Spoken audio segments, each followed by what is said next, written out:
Bharatiya Janata party साजिश करके हमको छोटा कर सकती है। ये अपने अस्तित्व से खेल रही है।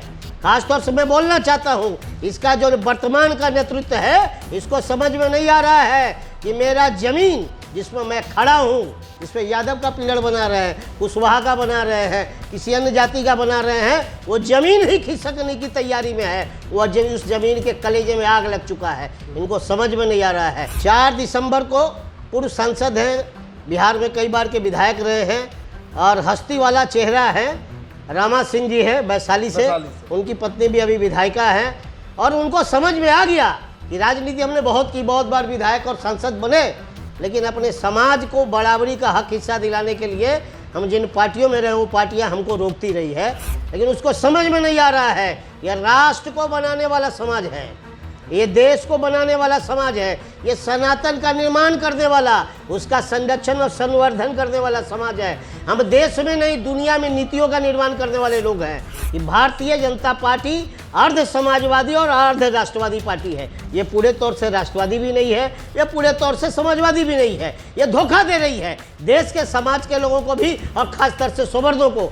मतलब आप मानते हैं संजीव जी की एक तरफ आरजेडी जो है वो अपने वोटर्स के साथ वफादारी कर रही है, बिल्कुल खुल के बढ़ के कर रहे हैं जी, नीतीश भी बढ़ के कर रहे हैं, बीजेपी नहीं कर रही। नहीं, भारतीय जनता पार्टी हमें जैसा लगता है कि तो मजबूर समाज है। जब आप कह रहे हैं कि गलत है, सर्वेक्षण हुआ ही नहीं सही से, आप ही कह रहे हो, तो विधानसभा में प्रस्ताव आता है तो आप विधेयक पास करवाते हो कि आपका जो वोट बैंक है गैर सवर्णों का, वो आपके प्रति भी रुझान रखे, और सवर्ण जो आपको अंधे रूप से आंख बंद करके पट्टी लगा के राष्ट्रवाद के नाम पे, सनातनवाद के नाम पे आपको जो वोटिंग कर रहा है वो मर जाए, भटक जाए, बर्बाद हो जाए, उससे आपको कोई दर्द नहीं है। यही राजनीति है आज की। तो हम अपने सिद्धांत के प्रति इतने समर्पित हो गए हैं कि हम अपनी बर्बादी को करवा के भी भारतीय जनता पार्टी के साथ में हैं, और उसको कोई दर्द नहीं है, कोई लाज लज्जा नहीं है।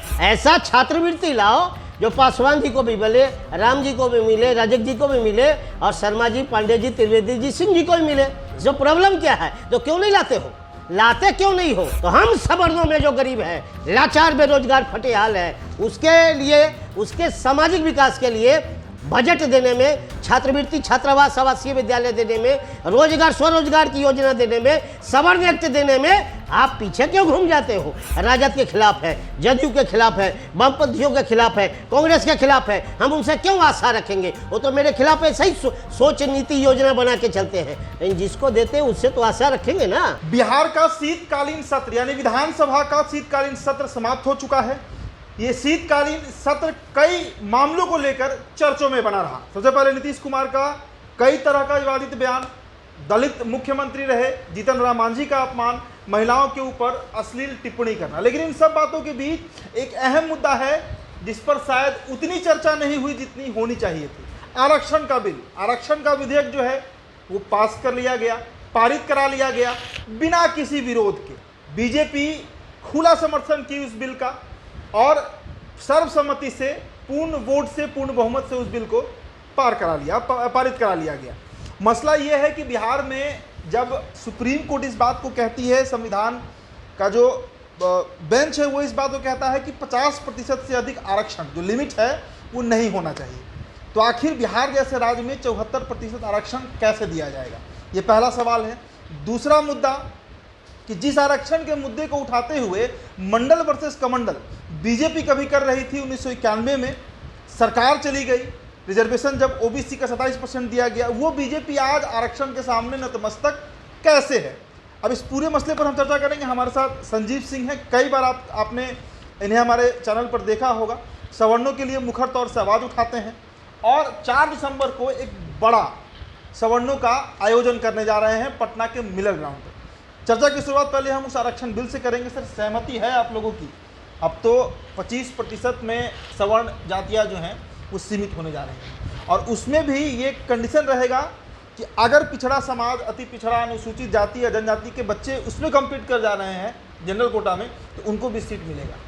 कितने सहमत हैं इससे? ये तो पहले से हो रहा उदित जी, ये तो दिखाने के लिए, आई वाश करने के लिए इस प्रकार का 25% गैप रखा गया है। ये तो पहले से हो रहा है। 4 ऐसी बहालियाँ बिहार में इसी नीतीश कुमार और भारतीय जनता पार्टी की सरकार ने तब करवाई थी जब सुशील मोदी उप मुख्यमंत्री थे, जिसमें कोई सवर्ण आवेदक भी नहीं बन सकता था। अच्छा जी, तालीमी मरकज, विकास मित्र, ठीक है, टोला सेवक, इसमें इस तरीके की जितनी भी बहालियाँ हुई है उसमें सवर्ण आवेदक भी नहीं बन सकता था और बना भी नहीं। 100% उसी प्रकार उसी समाज के लोगों को दे दिया गया। अभी बिहार में जो EWS है, जो बड़े लड़ाई के बाद, हम लोग के बड़ी लड़ाई के बाद 10%, ठीक है, जो EWS 10% केंद्र की सरकार ने दिया है, उसमें तो बिहार में सवर्णों में नीतीश कुमार, शेख सैयद पठान को भी जोड़ रखा है। उसमें केवल राजपूत, ब्राह्मण, भूमिहार कायस्थ ही नहीं है। और ये अपनी राजनीति के तहत उस वर्ग को खुश करने के लिए उसको भी भारी स्तर से समाहित कर रहे हैं। आप BPSC का रिजल्ट उलट के देख लीजिए, आप पुलिस बहाली का रिजल्ट देखिए, 10,000 पुलिस की बहाली हुई थी। हम लोगों ने हाई कोर्ट में पिटीशन दायर किया, फिर सुप्रीम कोर्ट तक गए। पता नहीं आजकल कोर्ट भी, ठीक है, ऐसे विषयों पे तथ्यपरक सच रहने के बावजूद भी क्यों आँख को या तो बंद कर लेते हैं या फिर उस पर गहनता से निर्णय करने को तैयार नहीं है। 10,000 में मात्र 64, पूरे 10,000 की बहाली में मात्र 64 जनरल क्लास के जो लोग हैं उसमें हमारे लोगों की बहाली हुई थी। मतलब 4 जातियां जी, केवल 64। हम लोग बहुत हो हल्ला किए हैं, उसमें बहुत लड़े भी हैं। हम लोग हाई कोर्ट, सुप्रीम कोर्ट जाते जाते एक प्रकार से थकने से लगे हैं। हमारे लिए कोई विधानसभा में बोलने वाला नहीं है। जब हमारी समाज का जन्मा हुआ विधायक, सांसद, मंत्री, नेता कोई भी हो, न तो विधानसभा में कोई बोल रहा है, ना लोकसभा में बोल रहा है, ना ही पार्टी फोरम में कोई बोल रहा है। आपको मैं बता देना चाहता हूँ उदित जी कि सभी राजनीतिक दलों में, इसी भारतीय जनता पार्टी का आज यादव रैली हुआ है पटना में, ठीक है, 15,000 यादवों को ज्वाइन कराया हाँ, यादव रैली किया गया है, उन लोगों को ज्वाइन करवाया गया है इसी भारतीय जनता पार्टी में, जिसको 100 में से लगभग 99-98% वोट सवर्ण देते हैं। उसमें सवर्ण मोर्चा नहीं है, सवर्ण मंच नहीं है, सवर्ण प्रकोष्ठ नहीं है, लेकिन है उसमें अल्पसंख्यक मोर्चा है। उसके विकास की योजना बनानी है, उसके लिए चर्चा करनी है भारतीय जनता पार्टी को, तो वो अल्पसंख्यक मोर्चा बनाए हुए है, वो अनुसूचित जाति मोर्चा बनाए हुए है, वो अति पिछड़ा वर्ग मंच बनाए हुए है। लेकिन हम लोग 100% देते हैं उसी भारतीय जनता पार्टी को अपना समर्थन, वोट, ताकत, सब कुछ। लेकिन हमारे लिए हम लोग एक साथ बैठ जाएंगे उस मोर्चा के तले भारतीय जनता पार्टी में और बैठ के अपनी सरकार को पहल करेंगे कि भाई भारतीय जनता पार्टी का सवर्ण मोर्चा का प्रस्ताव पास हुआ है कि बिहार में सवर्णों को या देश में सवर्ण को सवर्ण छात्रवृत्ति मिलनी चाहिए, सवर्ण छात्रावास मिलनी चाहिए, सभी जाति वर्ग के लिए आपने दिया है, इसको भी मिलना चाहिए। ये प्रस्ताव आ सकता है, इसीलिए मोर्चा नहीं बनाया गया, इसीलिए मोर्चा नहीं बनाया गया। और दूसरी सबसे बड़ी बात जो आपने कहा है कि ये जातीय सर्वे पहले करवाया गया, इसी बिहार सरकार ने कहा ये सर्वे है, बाद में बिहार सरकार बहुत तेज़ी से उसको पलटी मार दी, बोला ये तो जनगणना है, जातीय जनगणना हुआ है। जब हमारे यहाँ आया ही नहीं, हमारे जैसे लाखों लोगों के यहाँ नहीं गया, कई गांव मोहल्ले में गया ही नहीं, और जिसके बारे में खुद भारतीय जनता पार्टी के सीनियर लीडर, वरिष्ठ लीडर, केंद्र के मंत्री और भी कई लोग बोलते रहे कि ये जातीय जनगणना सही नहीं हुआ है, इसमें घोटाला हुआ है, ठीक है, इसमें फ्रॉडिज्म हुआ है। तो जब इस प्रकार की बातें वो मीडिया में बोल रहे थे, पार्टी फोरम पे बोल रहे थे, तो विधानसभा में आनन फानन में यही नीतीश कुमार और तेजस्वी यादव की सरकार बिल लाती है आरक्षण बढ़ाने का। तो इस गलत सर्वेक्षण के आधार पे जो रिपोर्ट बना है उसका समर्थन भारतीय जनता पार्टी और एनडीए के लोग क्यों किया?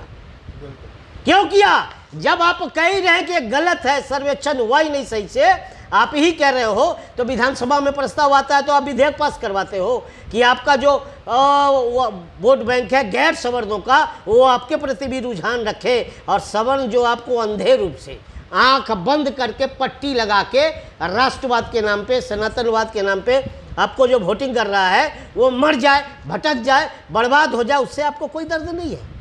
यही राजनीति है आज की। एक सवाल, अहम सवाल ये भी रहेगा कि भाजपा के अगर हम संस्थापकों को देखें बिहार में, तो उसमें कौन कौन सा नाम आते हैं? जगह इनका आता है आपको, कैलाशपति मिश्र का नाम आएगा, कैलाशपति मिश्रा जी है, चौबे हैं, लालमुनि चौबे, ताराकांत झा, ठीक है, इंदर गोपाल सिंह नारायण नामधारी, बिल्कुल। मैं बता रहा हूँ आपको, ठीक है, ये तमाम फॉरवर्ड क्लास के लोग रहे हैं। मैं तो आपको बता रहा हूँ, दावा के साथ कहता हूँ, इस भारतीय जनता पार्टी को भी पता होना चाहिए, भारत माँ के 3 धरोहर, अटल, आडवाणी, मुरली मनोहर, और चौथा राजमाता सिंधिया, 4 लोगों ने मिलकर भारतीय जनता पार्टी को जन्म भी दिया, पोसा पाला भी, रास्ता भी दिया, और उसको तन मन धन सब कुछ हम लोगों ने दिया है, ठीक है, अपना सब कुछ सहयोग दिया है, क्योंकि हमको राष्ट्रवाद प्यारा है, सनातनवाद प्यारा है।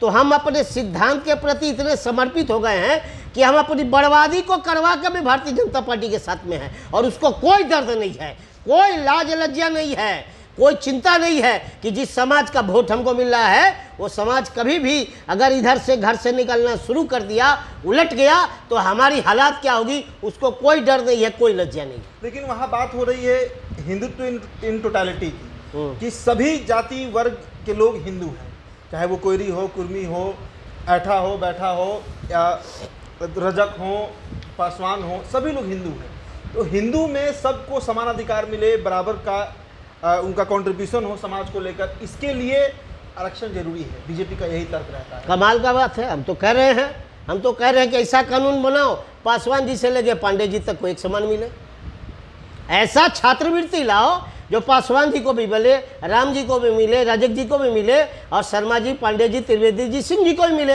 जो प्रॉब्लम क्या है, तो क्यों नहीं लाते हो, लाते क्यों नहीं हो? यूसीसी लाने की बात ये लोग कर रहे थे, कॉमन सिविल कोड, ठीक है, उसके तहत क्यों नहीं बनाते ये, इस प्रकार के कानून क्यों नहीं लाते हैं? दरअसल मैं बार बार कह रहा हूँ, देश में मीडिया के माध्यम से, अपने आंदोलन के माध्यम से, कि भारतीय जनता पार्टी अर्ध समाजवादी और अर्ध राष्ट्रवादी पार्टी है। ये पूरे तौर से राष्ट्रवादी भी नहीं है, ये पूरे तौर से समाजवादी भी नहीं है, ये धोखा दे रही है देश के समाज के लोगों को भी, और खासतौर से सवर्णों को ये बराबरी का न कानूनी दर्जा देने को तैयार है, न योजना देने के लिए तैयार है, न ही बजट से सवर्ण विकास का 1 रुपया केंद्र से हो या राज्य से आज तक भारतीय जनता पार्टी ने हमको नहीं दिया है।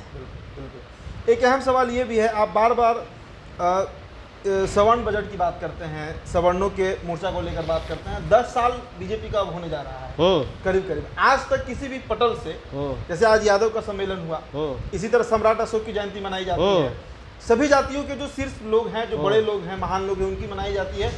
लेकिन आपको जानकारी है, कैलाशपति मिश्र जिन्होंने बीजेपी का नींव रखा बिहार में, उनके मूर्ति के अनावरण में बिहार का कोई नेता नहीं पहुंचा था। उनके परिवार वालों ने मुझे फोन करके बजाते कहा कि इस पर आप स्टोरी करिए। ये स्थिति है बिहार। देखिए, मैं बार बार कह रहा हूँ, इस बात को समझ के चलिए। अभी वीर कुंवर सिंह की जयंती मनाई गई थी, तो उस जयंती में राजनाथ सिंह को आगे लाते ना। आज सारे यादव लीडर को आपने आगे लाया है, ठीक है, सारे यादव लीडर को आपने आज आगे लाया है। यादव को ज्वाइन करना है तो सारा यादव लीडर आएगा, ठीक है, सम्राट अशोक के नाम पे सारा कुशवाहा लीडर आगे आएगा, ठीक है। तो कैलाशपति मिश्रा जी के नाम पे उनके समाज के लोगों को आप आगे क्यों नहीं करते हो, उनको हिस्सेदारी क्यों नहीं करते हो? सम्राट चौधरी ने ऐलान भी किया था कि हम पहुंचेंगे मूर्ति अनावरण पे, लेकिन वो नहीं पहुंचे। ये देखिए, ये भारतीय जनता पार्टी का दुर्भाग्य है। पोस्टर जो दीवार से चिपका रहता है ना भाई साहब, वो धीरे से उखड़ने से पहले सही कहीं से सिग्नल देता है, किसी किनारे से हटना शुरू करता है। इसको अंदाज़ा नहीं, मैं बार बार कह रहा हूँ कि भारतीय जनता पार्टी के दीवार से सवर्णों के समर्थन का पोस्टर जो है वो उखड़ना शुरू हो गया है, ठीक है। किसी दिन हम लोग मूवमेंट बना रहे हैं, हम लोग मूवमेंट कर रहे हैं, हम भाजपा के खिलाफ नहीं हैं, लेकिन हम भाजपा को चूंकि वोट देने वाले समाज के लोग हैं, साथ देने वाले समाज के लोग हैं, तो हिस्सेदारी उसी से चाहेंगे ना। हम जिसको वोट ही नहीं देते हैं, राजद के खिलाफ है, जदयू के खिलाफ है, वामपंथियों के खिलाफ है, कांग्रेस के खिलाफ है, हम उनसे क्यों आशा रखेंगे? वो तो मेरे खिलाफ ऐसा ही सोच नीति योजना बना के चलते हैं, लेकिन जिसको देते हैं उससे तो आशा रखेंगे ना। मतलब आप मानते हैं संजीव जी की एक तरफ आरजेडी जो है वो अपने वोटर्स के साथ वफादारी कर रही है, बिल्कुल खुल के, बढ़ के कर रहे हैं जी, नीतीश भी बढ़ के कर रहे हैं, बीजेपी नहीं कर रही है। नहीं, भारतीय जनता पार्टी, हमें जैसा लगता है कि तो मजबूर समाज है, लेकिन उसको समझ में नहीं आ रहा है यह राष्ट्र को बनाने वाला समाज है, ये देश को बनाने वाला समाज है, ये सनातन का निर्माण करने वाला, उसका संरक्षण और संवर्धन करने वाला समाज है। हम देश में नहीं, दुनिया में नीतियों का निर्माण करने वाले लोग हैं, आर्यभट्ट देने वाले समाज के लोग हैं, विश्वामित्र देने वाले समाज के लोग हैं, महाराणा प्रताप, वीर कुंवर सिंह देने वाले समाज के लोग हैं, सुभाष चंद्र बोस जैसे महान राष्ट्रवादी क्रांतिकारी एक नहीं लाखों में देने वाले लोग हैं। हमको कौन रोक देगा जी? भारतीय जनता पार्टी साजिश करके हमको छोटा कर सकती है, ये अपने अस्तित्व से खेल रही है। खासतौर से मैं बोलना चाहता हूँ, इसका जो वर्तमान का नेतृत्व है इसको समझ में नहीं आ रहा है कि मेरा जमीन जिसमें मैं खड़ा हूँ, जिसमें यादव का पिलर बना रहे हैं, कुशवाहा का बना रहे हैं, किसी अन्य जाति का बना रहे हैं, वो ज़मीन ही खिसकने की तैयारी में है। वो उस ज़मीन के कलेजे में आग लग चुका है। इनको समझ में नहीं आ रहा है। और हमको कुछ नहीं चाहिए। हमको अति पिछड़ों के खिलाफ में हम नहीं हैं, हम पिछड़ों के भी खिलाफ नहीं है, हम दलितों के भी खिलाफ नहीं है, लेकिन उसके गरीबी, लाचारी, बेरोजगारी, फटेहाली को दूर करने के लिए जब देश और राज्यों में कानून बनाने में यही भारतीय जनता पार्टी आगे रहती है, तो हम सवर्णों में जो गरीब है, लाचार, बेरोजगार, फटेहाल है, उसके लिए, उसके सामाजिक विकास के लिए बजट देने में, छात्रवृत्ति, छात्रावास, आवासीय विद्यालय देने में, रोजगार, स्वरोजगार की योजना देने में, सवर्ण एक्ट देने में आप पीछे क्यों घूम जाते हो, भाग क्यों जाते हो, पलायन क्यों कर जाते हो, ये समझ में आ रहा है। और 4 दिसंबर को हम लोग मिल करके 4 दिसंबर को आप लोग एक बड़ा आयोजन करने जा रहे हैं। क्या होगा उसमें, क्या मोर्चा होगा, क्या एजेंडा है उस आयोजन का? 4 दिसंबर को पूर्व सांसद हैं, बिहार में कई बार के विधायक रहे हैं और हस्ती वाला चेहरा है, रामा सिंह जी है वैशाली से, उनकी पत्नी भी अभी विधायिका है। और उनको समझ में आ गया कि राजनीति हमने बहुत की, बहुत बार विधायक और सांसद बने, लेकिन अपने समाज को बराबरी का हक हिस्सा दिलाने के लिए हम जिन पार्टियों में रहे वो पार्टियां हमको रोकती रही है। तो हम लोग आग्रह, अनुनय विनय तो कई लोगों से किया है, भाजपा ही नहीं सभी पार्टी के संवर्णों से किया कि सामाजिक रूप से हम लड़ते हैं, लेकिन हमारी आवाज़ सड़क पर ही रह जाती है। सदन में जाने के लिए हमको राजनीतिक चेहरा चाहिए। इस काम को करने वाला कोई राजनीतिक शख्स आगे आएगा तो रास्ता हम बना लेंगे। पटरी हम बिछा चुके हैं, उस पर संघर्ष का और सत्ता का हम ट्रेन चलाना चाहते हैं। कई लोग सुनते हैं, समझते हैं, स्वीकार नहीं करते हैं। रामा सिंह जी हिम्मत किए हैं। हम मिलर हाई स्कूल में उनके सहयोग से, उनके नेतृत्व में कहो, मैं साथ में पूरे तौर से हूँ हम लोग, ठीक है। और आज भी हम लोगों की बड़ी मीटिंग हुई है, पूरे बिहार में यात्रा करेंगे, कार्यक्रम करेंगे, जगाएंगे और सवर्णों को बराबर का हक अधिकार दिलाने के लिए सामाजिक से लेकर राजनीतिक रास्ते का निर्माण भी करेंगे, इसमें कोई दो राय नहीं है। अब हमको लड़ना है तो हम सदन तक अब लड़ने की तैयारी में। आपने जिस नेता का जिक्र किया, एक आंकड़ा आपको बताते हैं संजीव जी। बिहार विधानसभा में 243 विधायक हैं, इसमें 28 की संख्या में राजपूत हैं, 12 की संख्या में भूमिहार हैं, 11 की संख्या में ब्राह्मण हैं और 3 की संख्या में कायस्थ। इस आंकड़े को जोड़ो तो 53 विधायक हैं जी, 53 विधायक, ऐसे 54 विधायक, माफ कीजिए, 54 सवर्ण विधायक। अगर विधानसभा में करीब करीब 25%, 25 तो नहीं लेकिन 20% के आसपास यहाँ 20-22% के आसपास, एक भी विधायक इसका विरोध नहीं किया। पार्टी छोड़िए वो किस पार्टी से हैं, राजद से हैं, जदयू से हैं, भाजपा से हैं, क्योंकि सवर्णों की जब बात हो रही है, उनकी हकमारी की बात हो रही है, तो 53 विधायक, कोई विरोध नहीं किया। आपको जितना भी दलित विधायक है, ओबीसी विधायक है, ओबीसी का कोई सीट रिजर्व नहीं है विधानसभा, लोकसभा में। और दलित भी जिस सीट पे जीत के आते हैं रिजर्व में 100% दलित नहीं होता है। मैं दावे के साथ कहता हूँ, जिस दिन हाजीपुर जनरल सीट हो जाएगा वहाँ जनरल जीतेगा। वहाँ कोई राजपूत या कोई भूमिहार विधायक सांसद बनेंगे, इसमें कोई दो राय नहीं है। सासाराम ओपन हो जाएगा, हम जीतेंगे, ठीक है। गया ओपन हो जाएगा, हम जीतेंगे। जमुई ओपन हो जाएगा, हम जीतेंगे। मेरे ही सीट पर मेरी संख्या ज़्यादा है, रिजर्वेशन कर दिया गया, लेकिन वोट तो हम लोग देते हैं, विरोध भी नहीं करते हैं, ठीक है भाई। रिजर्वेशन वाले आ रहे हैं, जिता रहे हैं, लेकिन जब वो जीत के हमारे वोट हमारी शक्ति से जाते हैं तो दलित करते हैं, ओबीसी करते हैं। लेकिन हमारा ही जो सवर्ण है, सिंह जी, ठाकुर जी, पांडे जी, चौधरी जी, झा जी, श्रीवास्तव जी, कर्ण जी, शर्मा जी, जो भी जी हैं हमारे, वो वैचारिक गुलाम है, वो राजनीतिक रूप से नपुंसक है हमारे समाज के लिए। वो भारतीय जनता पार्टी का नेतृत्व हमसे नाराज हो जाएगा, कांग्रेस का नेतृत्व नाराज हो जाएगा, राजद और जदयू का नेतृत्व नाराज हो जाएगा, वामपंथियों का नेतृत्व नाराज हो जाएगा। उन नेतृत्व को खुश करने के लिए अपने समाज को राजनीति के बलि के खंभे पे चढ़ा के कटवा देते हैं और चुप रहते हैं। हमारी हत्या हो रही है, हमारा नुकसान हो रहा है, हमारे अस्तित्व के साथ खिलवाड़ हो रहा है और ये चुप होकर यहाँ बैठे रहते हैं। इन लोगों को पता नहीं कि लोग अभी दिन पूरा होने वाला है। राजनीतिक रूप से ये लोग भी बहुत टिकाऊ नहीं होने वाले हैं। समाज के सीने में आग लगा हुआ है और इस देश में, इस बिहार में, तो क्रांति की भूमि है बिहार। हमको जब तक बराबरी का कानून, बराबरी की योजना, बराबरी का बजट नहीं मिलेगा तो हम नई क्रांति की तैयारी में, कोई माई का लाल हमको रोक नहीं सकता है। क्या आपको अंतिम सवाल है, क्या लग रहा है सुप्रीम कोर्ट तक मामला पहुंचेगा, इस पर स्टे लग सकता है, क्योंकि मराठा आरक्षण को लेकर रोक लगा हुआ है? सुप्रीम कोर्ट तो कई मामलों में इसे जातीय सर्वे करवाने का अधिकार तो था नहीं रहा सरकार को। सुप्रीम कोर्ट पहले रोका, हाई कोर्ट रोका, फिर सुप्रीम कोर्ट में गया। सुप्रीम कोर्ट किस आधार पर परमिशन दे दिया कि आप कर लीजिए?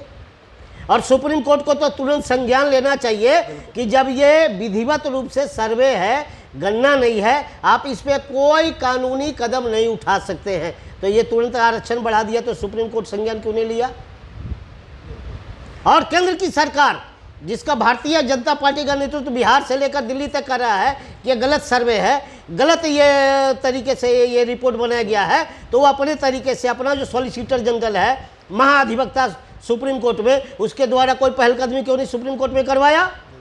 इसकी तो जांच होनी चाहिए। सुप्रीम कोर्ट के रिटायर्ड न्यायाधीश के नेतृत्व में जांच होनी चाहिए थी, यस, सीबीआई से जांच होनी चाहिए थी। कुछ नहीं हुआ। सवर्णों पर राजनीतिक आतंकवाद चल रहा है और उसमें सवर्ण नेता विधायक भी शामिल है। बड़ी लड़ाई की जरूरत है। समाज इतना कमजोर नहीं है और कागज में संख्या बढ़ाने से हम गायब हो जाएंगे। भड़म भूल में लोग बगवाता है। हमारे में सामाजिक वैचारिक हस्ती है, हम किसी के खिलाफ नहीं, हमको बराबरी चाहिए, हम लेकर रहेंगे।